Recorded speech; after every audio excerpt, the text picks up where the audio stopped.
जब कोई सहारा नहीं होता है किसी के पास, तो आदमी को जाना पड़ता है, कहीं ना कोई सहारा ढूंढना ही पड़ता है ना। मेरा बचपन बिहार में गुजरा, गया जिला में। रहने वाले हम यहीं करते हैं, शेरपुर बलैनी के। मेरे पिताजी वहाँ अपना बिजनेस करते थे। हम जन्म से मेरा यहाँ का, पढ़ी लिखी मैं इंटर तक वहीं बिहार में। मेरे 4 भाई थे, शादी मेरी इधर हो गई। अपना अच्छी तरह से रह रहे थे। अब आकर के बेटा कुछ आदमी को 15 साल हो गए मरे हुए। बच्चों का व्यवहार देख करके मैं चुपचाप वहाँ से निकल आई। 4-5 कपड़े रख के लेकर के निकल। बड़े बेटा का बारदाने का काम है, कचहरी में भी काम करता है वो, और छोटा बेटा वकील है। बड़े बेटे ने कहा मैं गला दबा दूंगा जो यहाँ आ गई, छोटे बेटे के पास जा। छोटे बेटे के पास जा, कहीं बेटा वो मुझे रखने को तैयार नहीं। मुझे ये महसूस होगा कि मुझे ये लोग नहीं रख रहे, तो अब यहाँ से चली जा बस। तो बेटा मैं दुखी होकर के सब सामान छोड़ करके चुपचाप निकल गई। किसी को बताया नहीं। मैं 4-5 दिन बाद बच्चों को पता चला, आश्रम में चली। बहुत उम्मीद थी मुझे। अब मेरे 2 बेटे हैं, सब कुछ है मेरे पति के बाद, उन्हीं पे वो भरोसा था। दुखी रहे, रात दिन रोते हैं, आंसू बहाते हैं अपनी किस्मत से। अब हम क्या था क्या हो गए।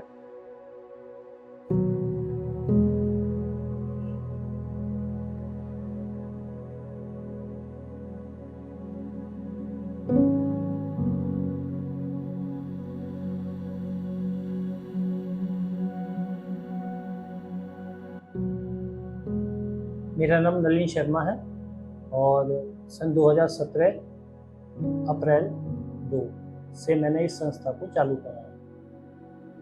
मेरा उद्देश्य जो समाज में निराश्रित लावारिस जिनके बच्चे अपने माँ बाप को छोड़ देते हैं, उनको मैं अपने पास रखता हूँ।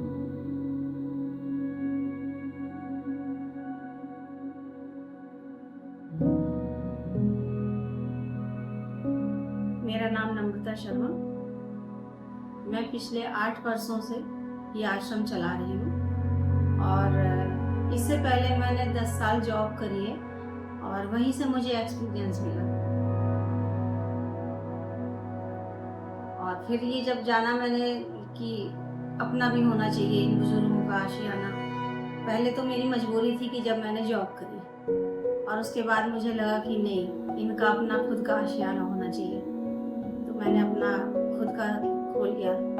जॉब कर रही थी, उसमें रिज़ाइन देने के बाद, और फिर ये मैंने अपना, मेरे लिए बहुत बड़ा चैलेंज था, लेकिन ये था कि नहीं, मुझे करना है। लोगों ने कहा भी कि खोल रही हैं, खोल लें दो, चलाना मुश्किल है। खोलना आसान है, चलाना मुश्किल है, पर ऊपर वाले का हाथ रहा। सब कुछ धीरे धीरे, आज हमें 8 साल हो गया चलाते हुए।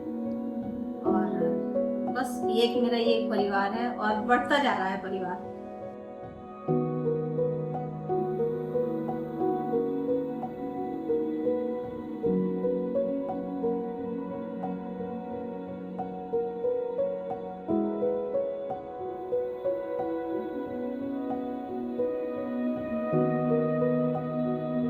तो सबसे पहले मैंने वृद्ध महिला आश्रम खोला, केवल महिलाओं के लिए। उस टाइम मेरे पास 18 बुजुर्ग महिलाएं थी जो निराश्रित थी, लावारिस थी, जिनके बच्चों ने छोड़ दिया था। उनको मैंने पाला अपने पास। धीरे धीरे करके जो है जेंट्स मेरे पास आने लगे, भैया हम अपने घर से परेशान हैं, अपने बच्चों से परेशान हैं। तो सन 2021 में मैंने इसे दादा दादी कर दिया। इस टाइम मेरे आश्रम में 28 बुजुर्ग हैं, जिसमें 16 मेरी माँ है और 12 मेरे दादा हैं। और निरंतर 2017 से ये संस्था चल रही है।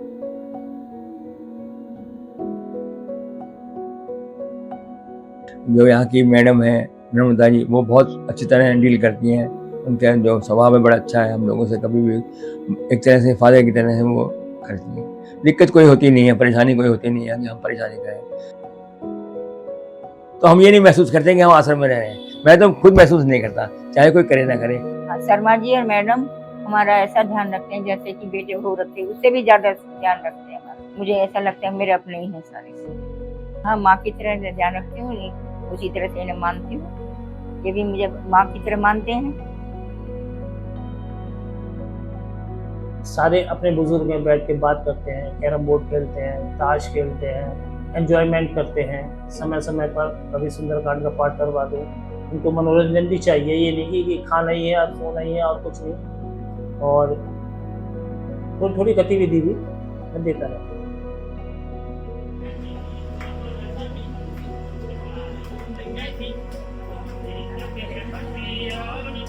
सुबह सुबह यहाँ जो है 7 बजे आरती होती है। उसके बाद कोई नहाना है, कोई धो रहा है, जो भी अपनी ये गतिविधि करते हैं वो करते रहते हैं। उसके बाद जो है 12:30 बजे लंच होता है, 12:30 से 1 बजे तक। 4:30 बजे फिर चाय नाश्ता होता है।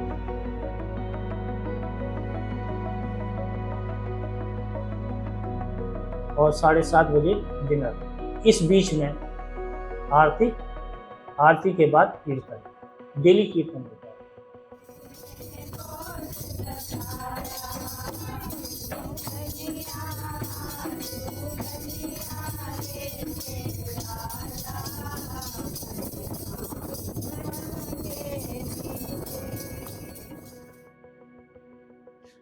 आज समाज में शिक्षा का स्तर बढ़ता जा रहा है।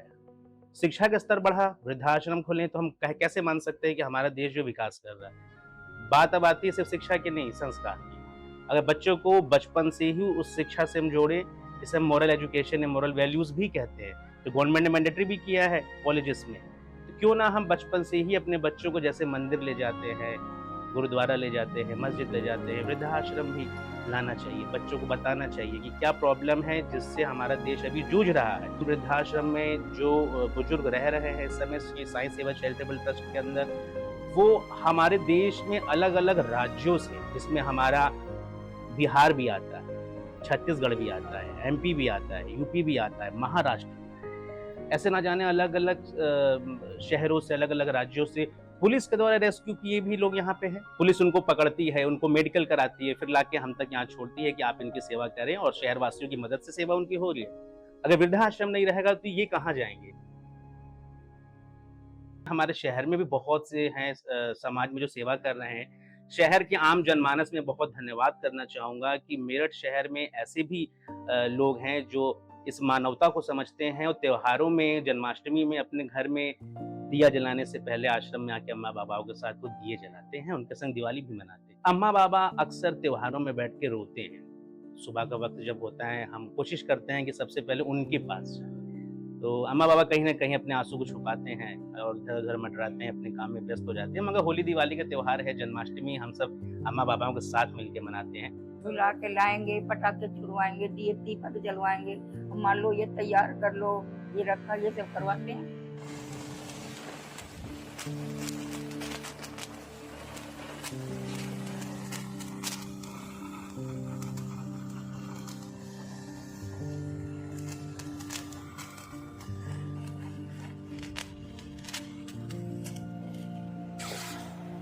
मेरे जितने भी अम्मा बाबा हैं पूर्ण रूप से स्वस्थ हैं।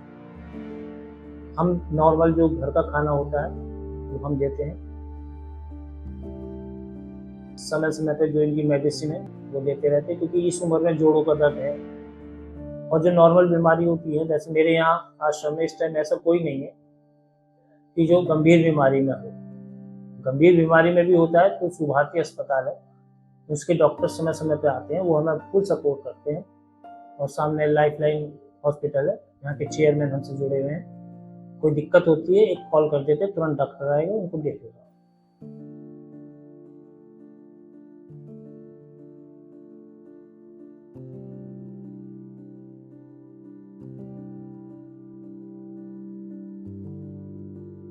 जितनी मुझसे कोशिश होती है वो इनके लिए करता हूँ कि ये खुश रहें। इन्हें छेड़ता हूँ, इनके साथ खेलता हूँ। बच्चों के लिए बच्चे हैं, इन्हें डांटता भी हूँ, इन्हें प्यार भी करता हूँ। ये आश्रम नहीं है, ये मेरा घर है, ये मेरा परिवार है।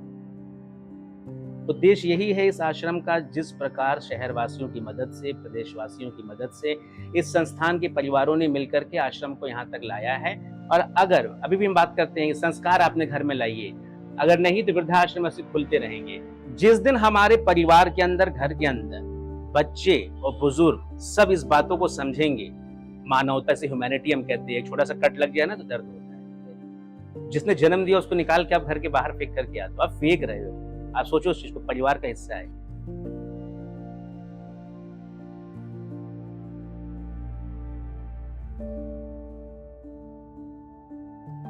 मैं धन्यवाद करना चाहूंगा भारत सरकार और उसके मंत्रालय को, अटल अभ्युदय योजना जो उन्होंने एक स्कीम लॉन्च की, जिसमें प्रोग्राम है हमारे बुजुर्ग हमारा अभिमान, आप रेडियो वगैरह में भी इसको सुनेंगे, जिसमें बुजुर्गों के उनके अधिकार को दिलाने के लिए सारी बातें बताई जाती हैं। एक बुजुर्ग घर में अकेला बैठा है तो कैसे उस स्कीम का फायदा उठा सकता है, बुजुर्ग का अगर लोन नहीं मिल रहा है, उसका जो है कार्ड कोई नहीं बन रहा है, तो सारी समस्याओं का हल जो है भारत सरकार अपने मंत्रालय के द्वारा अटल अभ्युदय योजना के तहत चला रही है। तो हमारे बुजुर्गों को भी इस चीज़ की नॉलेज होनी चाहिए, क्योंकि सोशल मीडिया का समय है। मैं चाहूँगा हमारी बात आप सरकार तक पहुँचाएं, ताकि सरकार ज़्यादा से ज़्यादा प्रचार करके बुजुर्गों को उनका अधिकार दिला सके।